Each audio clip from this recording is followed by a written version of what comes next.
Have you ever asked yourself why you wake up at 6 a.m., plunge into gridlock traffic, grind for 10 hours a day, sacrificing your health and youth, yet your bank account remains stagnant? Is it because you aren't smart enough? Is it because you're lazy? Or is it simply fate? That feeling, the helplessness creeping into your chest as you watch housing prices skyrocket while your salary inches up painfully slowly, is not just your problem. It is the fatalism shared by billions of people on this planet. But what if I told you that the poverty or wealth of an individual, or more broadly, a nation, is not entirely decided by hard work? That there are invisible mechanisms, giant gears of the economy, designed to keep some people at the bottom and push others to the top, regardless of individual effort. In 1979, the Royal Swedish Academy of Economics did something unprecedented. They awarded the Nobel Prize in Economics not to those manipulating Wall Street, not to those studying the prosperity of the West, but to two men who spent their lives looking at the dark side of the world: poverty and developing nations. They were Theodore Schultz and Arthur Lewis. They didn't offer a get-rich-quick formula. They offered an anatomy of why we are poor. And their story, though over 40 years old, still haunts and controls your life today in ways you wouldn't expect. Hold on to your righteous anger. We're about to enter the forbidden zone of mainstream economic thought. To understand why the 1979 Nobel was so earth-shattering, we must travel back to the years following World War II. Imagine the world then as a lavish banquet. The US and Europe were the VIP guests at the center table, toasting to a miraculous economic recovery. They built factories, they produced cars, refrigerators, and airplanes. Economics at the time, with illustrious names like Keynes or Samuelson, revolved primarily around how to make the rich richer, how to manage inflation and unemployment in modern Western nations. And the rest of the world? Asia, Africa, Latin America? In the eyes of mainstream economists of that era, these places were dead lands. They looked at farmers in Vietnam, in India, or laborers in the Caribbean with a condescending gaze, the intellectual superiority of the elite. They assumed that poverty in these nations was due to backward culture, lazy citizens, or simply not knowing how to do business. They believed that by simply pumping money and imposing Western industrial models, these poor nations would automatically become rich. It was a fatal arrogance.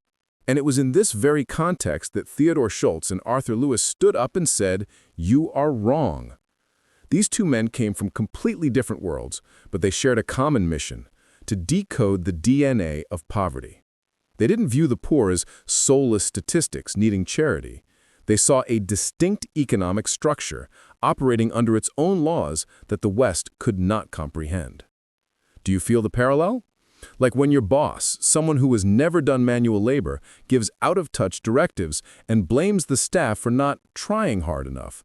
That was the landscape of development economics before 1979. Before diving into their theories, let's look at the men themselves, because science is never separated from the plight of its creators. 1. Sir Arthur Lewis, the man who broke the glass ceiling. Arthur Lewis was not your typical white professor in an ivory tower. He was born in St. Lucia, a tiny island in the Caribbean, a British colony. Imagine the pressure he carried. As the first black person, and to date the only one, to win the Nobel Prize in economics, Lewis had to fight for validation for the intellect of an entire race in a field dominated by white academics. He grew up in a place where the economy relied solely on selling cheap agricultural produce to rich countries. He felt the pain of underdevelopment not through textbooks, but through his own skin.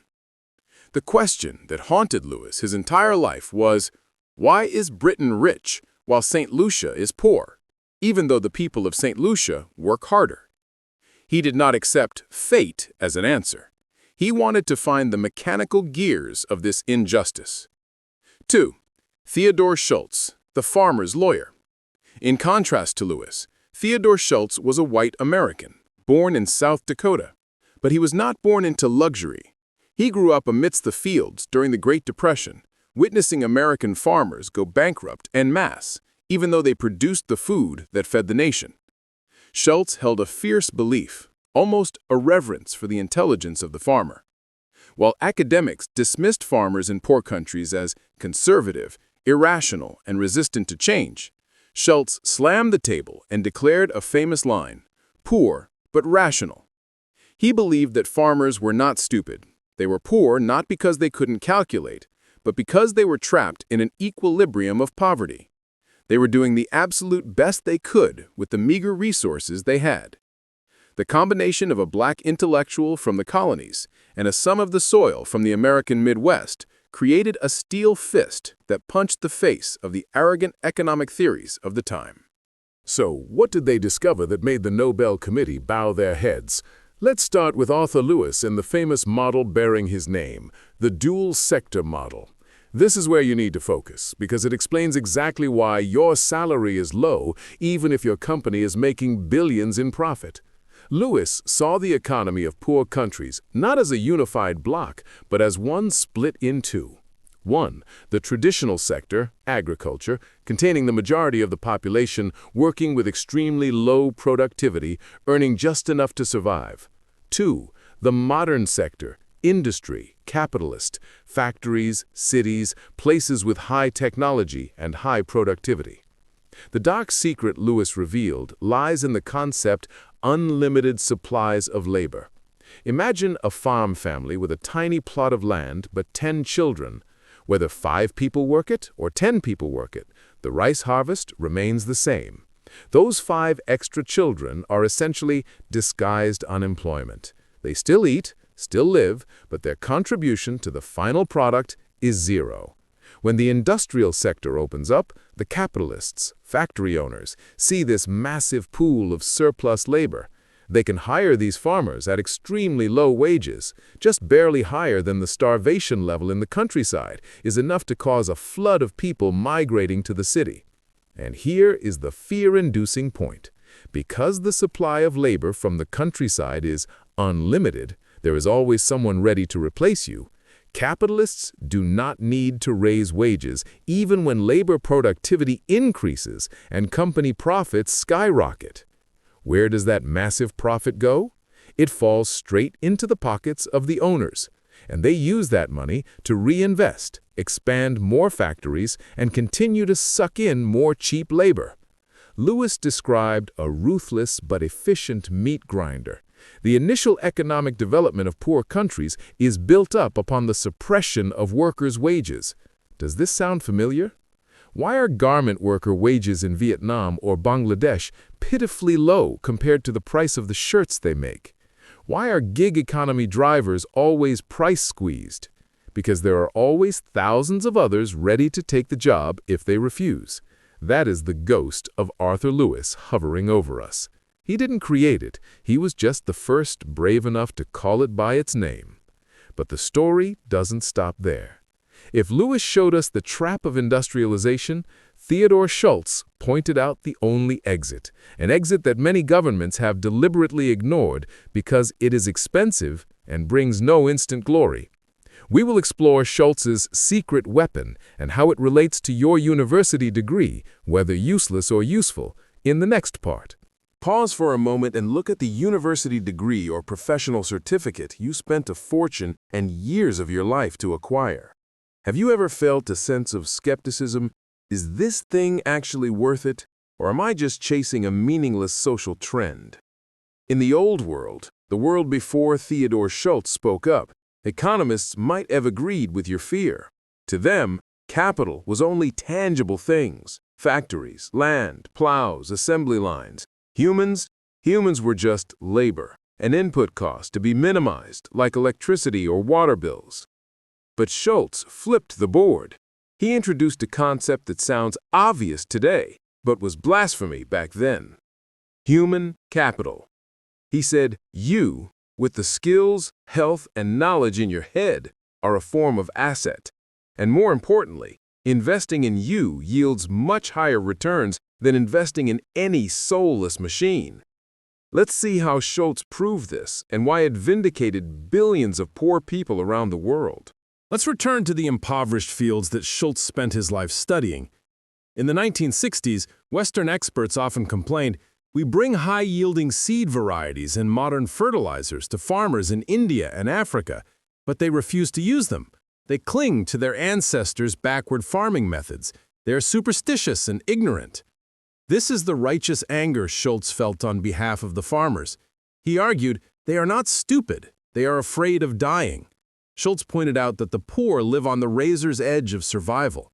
If a rich person tests a new technology and fails, they lose 5% of their assets. If a poor farmer tests a new seed and fails, due to pests or weather they don't know how to handle yet, their family starves. Therefore, the act of clinging to the old ways is not a sign of ignorance, but the pinnacle of rational risk calculation. They choose the safety of poverty over the risk of death. The mechanism of escape. Schultz concluded, "You cannot help poor nations develop simply by throwing money or machines at them. Physical aid. You must change their ability to calculate and handle risk." How? Education and health. Before Schultz, spending on education and healthcare was considered welfare expenditure. After Schultz, it was considered profitable investment. Money making money. He proved that one additional year of schooling for a farmer could increase labor productivity far more than buying an extra buffalo. When humans have knowledge, they know how to use new technology. They dare to take calculated risks, and they escape the trap of being poor but rational. Do you feel validated yet? When you hesitate to quit your job to start a business, you aren't being cowardly, you're acting just like Schultz's farmer. You're afraid of losing your current safety bowl. That is economic instinct, not a character flaw. Now, let's combine the two puzzle pieces, Arthur Lewis's low-wage trap and Theodore Schultz's human capital. They are playing out right before your eyes in this year 2024. Remember Lewis's surplus labor model from part 1? In the old days, surplus labor was the mud-stained farmers waiting for work at the factory gates. Today, surplus labor is the unemployed university graduates. This is the brutal truth triggering personalized fear. We have applied Schultz's theory mechanically. Everyone rushes to university to accumulate human capital. But when too many people hold degrees, just like too many farmers working the same rice paddy, we fall into the modern version of the Lewis trap. Unlimited supplies of intellectual labor. Why can tech giants fire thousands of talented engineers in a single email? Because there are thousands of other engineers queuing outside. Why have starting salaries for fresh graduates barely budged in the last decade? Because you are replaceable. The world has changed. Lewis's model warns that, as long as the labor supply is abundant, workers lose bargaining power.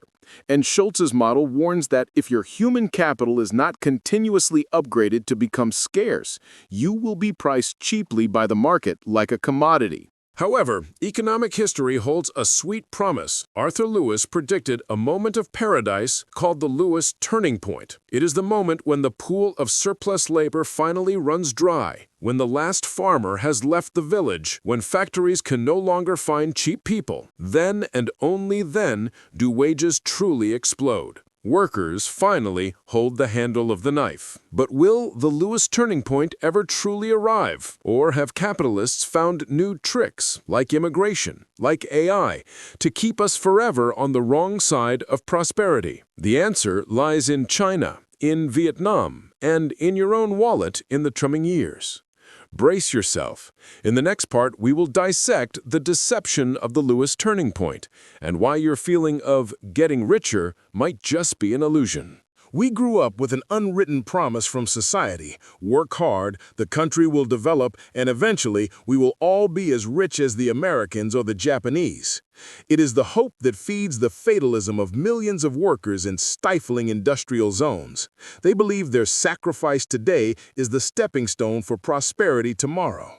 Arthur Lewis painted this vision through the concept of the Lewis turning point, that heavenly moment when the supply of cheap labor runs dry and wages are forced to skyrocket. But look around you. Why is it that after 30 years of growth, so many nations are still stuck at the level of just getting by? Why is it that the moment wages inch up slightly, factories quietly shut down and move to another country? The brittle truth is, to the global economy, your wealth is a system bug that needs fixing, not a goal to be achieved. To understand why the promise above often fails, let's look at Arthur Lewis's most famous graph. Phase 1. The Owner's Party. When labor is surplus, farmers moving to the city, the labor supply curve is horizontal. This means owners can hire as many people as they want at a constant, cheap wage. Their profits increase exponentially. This is the economic miracle phase of emerging nations. Phase 2. The Lewis turning point. This is when rural labor runs out. To hire more people, owners are forced to raise wages. Theoretically, this is when workers' lives change. The country moves from poor to rich. But here is where the deception appears. Just as it hits the Lewis turning point, the economy slams into a concrete wall named the middle income trap. Why? Because the nation's entire competitive advantage was previously based solely on cheap prices. When wages rise, goods are no longer cheap. They cannot compete with poorer countries where wages are still low. They are not yet skilled enough. Schultz's human capital is not high enough to compete with rich countries in technology. They are stuck in the middle, no longer cheap, but not yet good enough. The result? Foreign investment capital flees, factories close, unemployment returns, and wages, instead of skyrocketing as Lewis predicted, are brutally suppressed. Do you see a reflection of yourself? You have worked long enough to reject an intern salary, no longer cheap, but you aren't excellent enough to climb to senior management, not yet good enough. You are trapped in the middle income trap of your own life. If Arthur Lewis were alive in 2024, he would have to write a terrifying new chapter for his theory. In the past, when wages in China or Vietnam rose, hitting the Lewis point, corporations would move factories to Bangladesh or Africa to find new sources of surplus labor. That was the race to the bottom. But today, they have a much scarier option: technology. Reflect on this to feel the personalized fear. Artificial intelligence, AI, and automation are the new, unlimited supplies of labor Lewis spoke of, but this time it is eternal. You demand a raise, a robotic arm can work 24/7 without a salary. You demand benefits, AI software doesn't need health insurance. Technology has hacked Lewis's model. It pushes the labor supply curve back to an infinitely horizontal state. This means the Lewis turning point, the moment when power belongs to the worker, may never come again for low or medium-skilled jobs. People like Schultz warned us, if we don't invest in human capital to do things machines cannot do, humans will become redundant on their own planet. There is an interesting backstage detail about the relationship between Lewis's and Schultz's ideologies.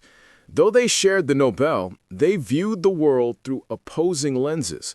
Lewis was a pessimist. He saw macro structures crushing the individual. He believed development required inequality. The rich need to accumulate capital first. Schultz was an optimist. He believed in the micro power of humans.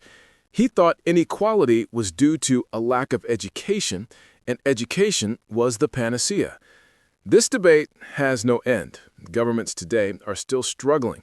Should they give incentives to large corporations, following Lewis, to create jobs, or pour money into general education, following Schultz, to raise intellectual levels? Their wrong choices are the reason your university degree loses value or why your salary isn't enough to buy a house.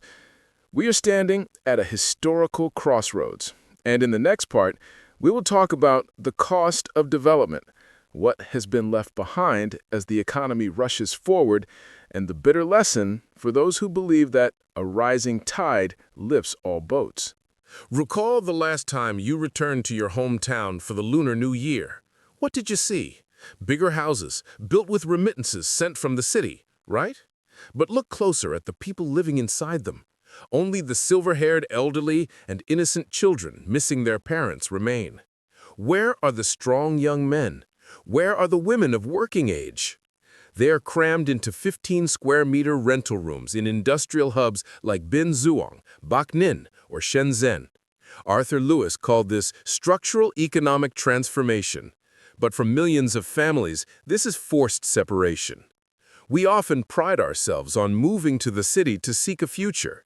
But the bitter truth Lewis's model points out is, you were pushed, not entirely pulled. The economic structure was designed to extract the cream of the crop from the countryside and throw it into the furnace of industry.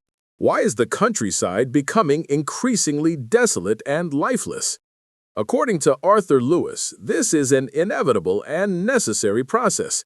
For industry to grow, agriculture must sacrifice labor. He viewed agriculture merely as a giant waiting room, housing cheap labor. But Theodore Schultz saw the dark side of this picture that Lewis ignored: human capital flight. When the smartest, healthiest, and most ambitious individuals, like you, leave the village for the city, the countryside doesn't just lose labor, it loses its brains. Who will apply new technology to the fields? The elderly? Who will create local businesses? The children? The result is a deadly spiral triggering fatalism. The countryside gets poorer because talent leaves because the countryside is poor. Schultz warned, if we despise agriculture and focus only on industry, we create an unbalanced economy where half the country lives in the 21st century while the other half remains stuck in the 19th. Do you notice that disparity every time you travel from the center of a metropolis to the rural provinces? It is not accidental. It is the scar of the 1979 economic model. But the most terrifying story isn't in the countryside. It lies right on the fringes of the big cities. Lewis predicted that farmers would move straight from the rice paddies, Sector 1, into the factories, Sector 2. But in 2024, reality is much crueler. Factories cannot absorb billions of migrants. So where do the leftovers go? They fall into a black hole that modern economics calls the informal sector. It is the ride-hailing driver. It is the street vendor. It is the freelancer with no contract, no insurance. They live in the city, high costs, but have unstable incomes, like farmers. They are unprotected by labor laws, have no benefits, and are the most vulnerable when a crisis hits, like the COVID-19 pandemic. This is the righteous anger you should feel. The economic system promised a modern life, but instead it created a class of second-class citizens, people providing cheap services so the elite can enjoy a convenient life, while they themselves struggle day by day. What would Schultz say about this? He would say we are wasting massive human capital. Instead of being trained to become engineers or doctors, creative minds are exhausting themselves just to deliver a cup of milk tea on time. Why do governments still accept this model? Because it beautifies the GDP figures. When you grow your own vegetables to eat in the countryside, GDP does not increase.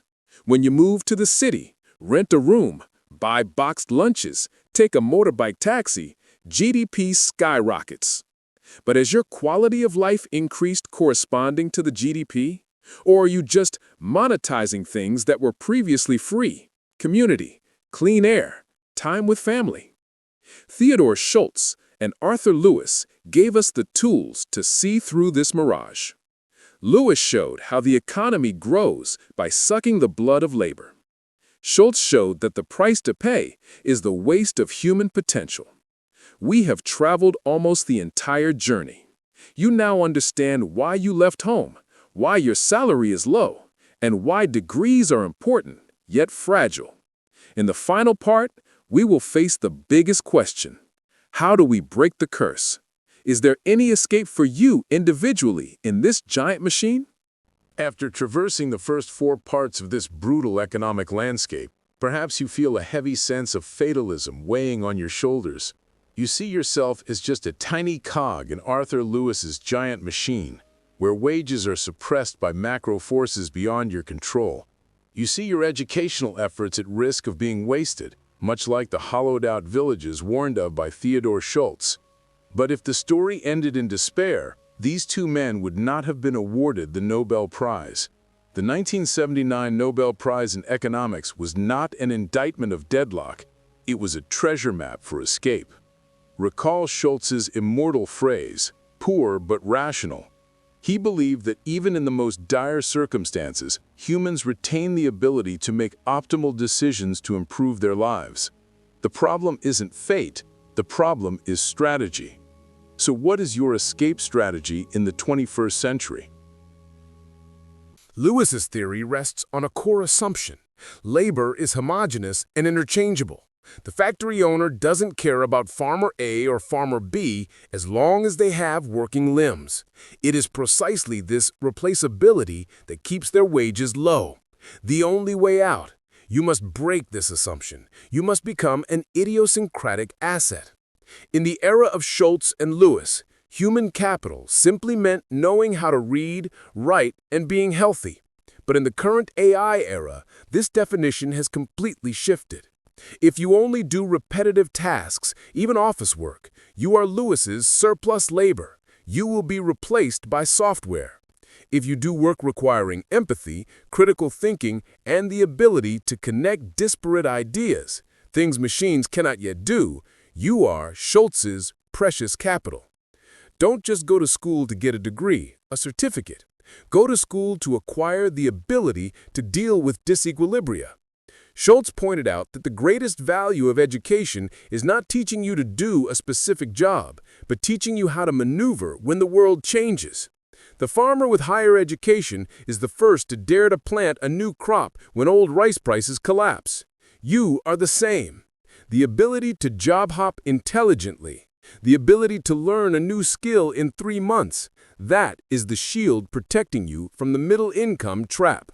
We often wait for the government to change macro policies to save us, raising minimum wage, reducing working hours. That is passive thinking. The underlying message of the 1979 Nobel is a call to micro-action. A poor nation cannot become rich overnight, but an individual can escape poverty faster than the speed of the nation if they know where to invest correctly. Look at the young people teaching themselves coding, the farmers live streaming their produce directly on TikTok, the artisans selling globally via Etsy. They are the most excellent disciples of Theodore Schultz. They don't wait for the Lewis point to happen. They create their own tipping point by raising their self-worth far beyond the average of the surplus labor market. This is true intellectual superiority, understanding the rules of the game so as not to be crushed by them. Theodore Schultz and Arthur Lewis have long since passed, but their legacy remains a lighthouse, illuminating the dark regions of the economy.